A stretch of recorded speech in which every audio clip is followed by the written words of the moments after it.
की ओर बड़ी जानकारी आ रही है, उसका रुख यहां पर कर लेते हैं। सबसे पहले ईरान और अमेरिका की बातचीत टूटी, ये इस वक्त की बड़ी खबर आपको बता दें। इस्लामाबाद में यूएस ईरान की वार्ता फेल रही है, दोनों के बीच नहीं हो सका कोई भी समझौता। अमेरिका ईरान में करीब 21 घंटे ये वार्ता चली, लेकिन पाकिस्तान से वापस लौटे अमेरिकी उपराष्ट्रपति, ये इस वक्त की बड़ी खबर आपको बता दें। दोनों देशों की वार्ता विफल होने पर ईरान बोला है अमेरिका ने ज्यादा मांगे रखी हैं। ईरान का कहना है कि अमेरिका की तरफ से ज्यादा मांगे रखी गई, यूएस की शर्तें जरूरत से ज्यादा सख्त थी, यूएस के रवैये से बातचीत फेल। तो ईरान ने पूरी तरीके से ठीकरा जो है वो अमेरिका पर फोड़ा है। बड़ी खबर आपको बता दें, समझौता नहीं होना ईरान के लिए बुरा है। ईरान ने अमेरिका की शर्तें नहीं मानी हैं, तो ईरान को फाइनल और बेस्ट ऑफर दिया। जेडी वेंस का कहना, ईरान और अमेरिका की बातचीत टूटी, ये इस वक्त की बड़ी खबर आपको बता दें। इस्लामाबाद में यूएस ईरान की जो वार्ता चल रही थी वो बेनतीजा रही, फेल रही, ये बड़ी खबर आपको बता रहे हैं। अमेरिका ईरान में करीब 21 घंटे ये वार्ता चली। पाकिस्तान से वापस लौटे अमेरिकी उपराष्ट्रपति जेडी वेंस, दोनों देशों की वार्ता विफल होने पर ईरान बोला अमेरिका ने ज्यादा मांगे रखी, यूएस की शर्तें जरूरत से ज्यादा सख्त थी, यूएस के रवैये से बातचीत फेल रही। ईरान का कहना है किसी भी शर्त पर समझौता नहीं हुआ, ईरान की तरफ से साफ किया गया। अमेरिकी उपराष्ट्रपति जेडी वेंस का बयान, समझौता नहीं होना ईरान के लिए बुरा। ईरान ने अमेरिका की शर्तें नहीं मानी।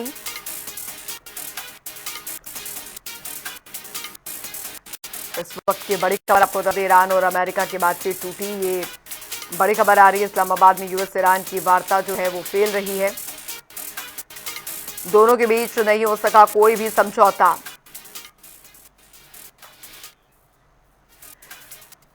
मनन द्विवेदी जी हमारे साथ आईआईपीए हमारे साथ जुड़ गए हैं, स्वागत है सर आपका जनता टीवी पर। मनन द्विवेदी जी, अमेरिका और ईरान में जो बातचीत वार्ता चल रही थी वो बेनतीजा रही, अब इसके आगे की क्या तस्वीर हो सकती है? अब देखिए, हम इसको ये मान सकते हैं कि ये एक तरीके का स्ट्रेटेजिक पॉज है जो अमेरिका ने और इजराइल ने लिया है जी। ऐसा कई अटकलें लगाई जा रही हैं, पर मुझे लगता है अगर हम आज के दौर को देखें, कंटेम्पररी कॉन्टेक्स्ट को देखें, तो ये ऐसा समय है जहां पर युद्ध भी होता रहता है और साथ साथ ट्रैक टू चैनल से बातचीत भी होती रहती है, जिसका पलड़ा भारी होता है। जिस वॉर एक्टर का, नेशन स्टेट एक्टर का, वो बातचीत करता है और प्रेशर डालता है। पर मुझे लगता है अमेरिका को सीज फायर से बिल्कुल एग्री नहीं करना चाहिए था, क्योंकि अगर हम प्रेसिडेंट डोनाल्ड ट्रंप साहब की बात करें तो वो खैर बहुत बड़ी बड़ी बातें तो करते हैं, और जो United states department of state के रिलीजेस को देखें या व्हाइट हाउस के रिलीजेस को देखें तो हम पाएंगे कि 4-5 वॉर ऑब्जेक्टिव्स प्रेसिडेंट ट्रंप ने और पीट हेगसेथ ने बताए थे, और वो वॉर ऑब्जेक्टिव्स हैं वो बिल्कुल भी पूरे नहीं हो पाए हैं ऑपरेशन एपिक फ्यूरी में।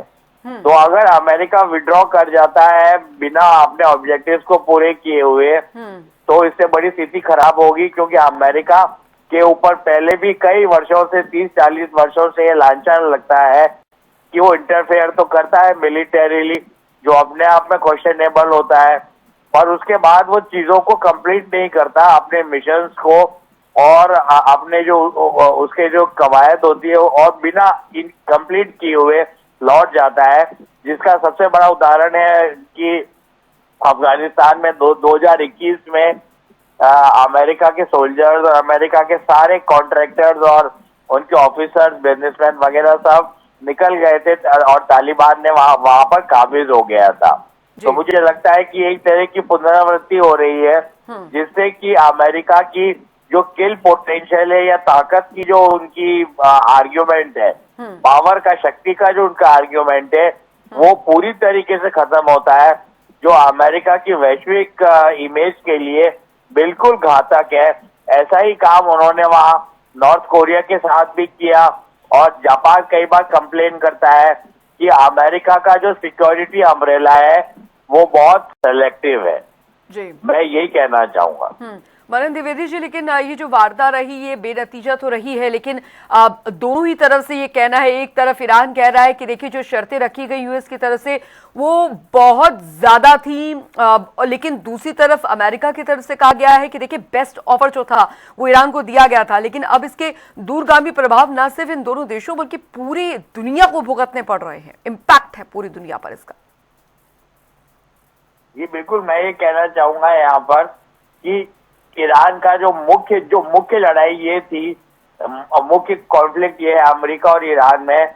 पर उससे पहले मैं ये कहना चाहूंगा कि ईरान की मिलिट्री पावर और ईरान की जो कैपेसिटी है अमेरिका जैसे सुपर पावर को होल्ड करने की, वो बिल्कुल नगण्य है। फिर भी उन्होंने बहुत रेजिलियंस, डिटर्मिनेशन और बहुत पेशेंस और बहादुरी और शौर्य दिखाया है, जिसके चलते अमेरिका वहां पर रिजीम चेंज नहीं करवा पाया। तो क्या है कि रिजीम चेंज अगर होता तो अमेरिका की विदेश नीति की और ऑपरेशन एपिक फ्यूरी जो है वो उसकी सफलता के बारे में बात की जा सकती थी, पर ऐसा नहीं हुआ। और जहां तक शर्तों की बात है, जैसा कि मैं पहले कह रहा था जी, सबसे बड़ा इशू है न्यूक्लियर इशू, जो आपने मुझसे पूछा।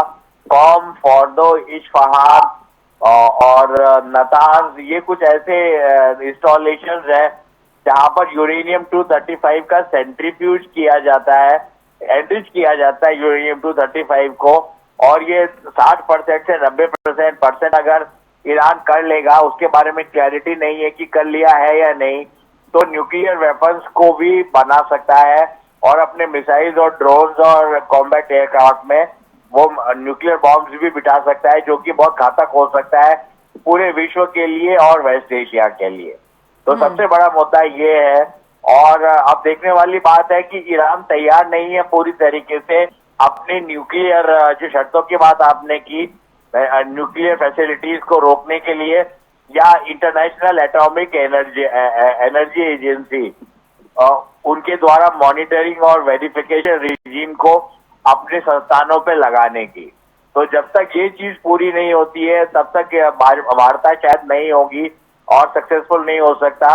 और दूसरी बात, सबसे बड़ी बात शर्त जो अमेरिका ने रखी है वो ये है कि ईरान सबसे बड़ा टेरर मॉन्गर है, आतंकवाद का एक्सपोर्टर है, क्योंकि हुतीज हो यमन में, या फिर हिजबुल्ला हो लेबनान में, या फिर हमास हो गाजा में, या शिट्टी मिलिशिया हो सीरिया, इराक और टर्की में, सब जगह सबको खड़ा करने में अगर किसी राष्ट्र का हाथ है तो वो है ईरान।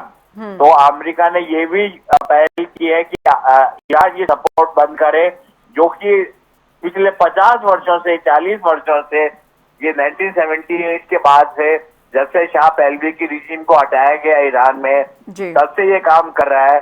तो मुझे लगता है युद्ध नहीं रुकेगा और चलेगा, पर अमेरिका को पूरी तरीके से खर्ग आइलैंड पे अपने बूट्स ऑन ग्राउंड भेजकर वहां पर कब्जा करना था, और उसके बाद ईरान की रिजीम शायद हार मान जाती, जैसा कि अमेरिका पर उसके लिए बहुत ज्यादा संघर्ष है, खून खराबा है। और अमेरिका की विदेश नीति और डोमेस्टिक पॉलिटिक्स की ये सबसे बड़ी बात रही है कि rally around the flag phenomena होता है अमेरिका में। कहने का मतलब ये है कि प्रेसिडेंट जब कोई युद्ध शुरू करता है तो वहां के लोग बहुत सपोर्ट करते हैं शुरुआती दौर में, पर जैसे जैसे अमेरिकन कैजुअलिटीज और बॉडी बैग्स अमेरिका में आने शुरू होते हैं, शहादत होनी शुरू होती है सोल्जर्स की, ऑफिसर्स की, उसके बाद पब्लिक ओपिनियन जो है वो पूरी तरीके से अमेरिका के अगेंस्ट, मतलब संस्थान के अगेंस्ट हो जाता है। और इसी डर के कारण शायद मुझे लगता है प्रेसिडेंट डोनाल्ड ट्रंप ने आगे का युद्ध एक्टिवेट नहीं किया, पर इसे अमेरिका को खानापूर्ति कहा जाएगा कि उन्होंने खानापूर्ति की है।